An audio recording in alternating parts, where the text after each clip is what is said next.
Hey, alors on se retrouve aujourd'hui à Mostar, qui est une ville magnifique.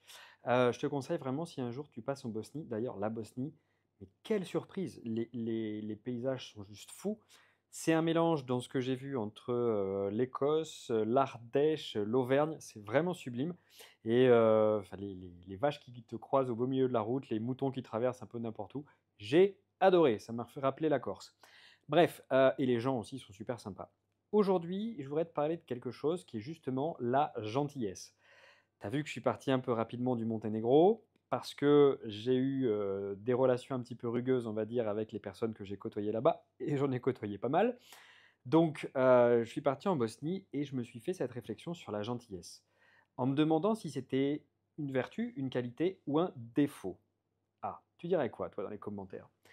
Alors la gentillesse, évidemment, on n'est pas gentil de manière universelle. On est gentil seulement avec certaines personnes et pas avec d'autres. On est gentil dans certaines conditions et pas dans d'autres. Ok.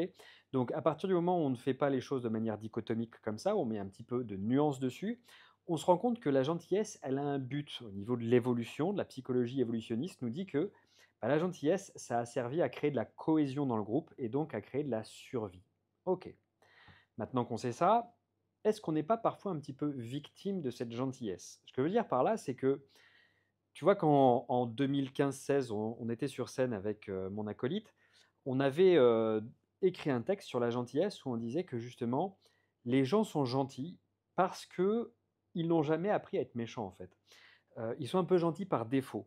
Tu vois, on dit tout le temps, ah, il est gentil, mais il est gentil par faiblesse, par défaut. Il est gentil souvent non pas par choix, parce qu'il n'a jamais appris à dire non, parce qu'il n'a jamais appris à poser ses limites, parce qu'il n'a jamais appris à se défendre simplement, bah, il n'a plus comme unique solution d'être gentil. Et moi, cette gentillesse-là, bah, je m'en méfie très fort. Les gens qui sont gentils par défaut parce qu'ils ne savent pas être fermes, dire non, poser leurs limites, mais je m'en méfie parce que justement, j'ai l'impression que c'est des bombes à retardement. Tu sais, c'est les gens qui disent moi je dis rien, puis quand ça pète, ça peut péter très fort. C'est ce que je pense en tout cas. Et au lieu donc d'être un petit peu victime, de subir cette gentillesse, pour moi la gentillesse est une vraie vertu, si et seulement si tu es capable de poser tes limites et de dire non. Donc au lieu d'être gentil par défaut, et si on n'apprenait pas simplement à poser nos limites, à dire simplement non, à se choisir soi quand l'environnement extérieur, les personnes que l'on rencontre ne nous conviennent pas. Je te laisse méditer là-dessus, je te laisse méditer sur la gentillesse. Moi, je milite pour la gentillesse, mais la vraie gentillesse, c'est-à-dire la gentillesse de choix et pas la gentillesse un petit peu obligatoire comme ça parce qu'on ne peut pas faire autrement. Dis-moi ce que tu en penses dans les commentaires et puis je te retrouve demain pour une autre aventure. Ciao.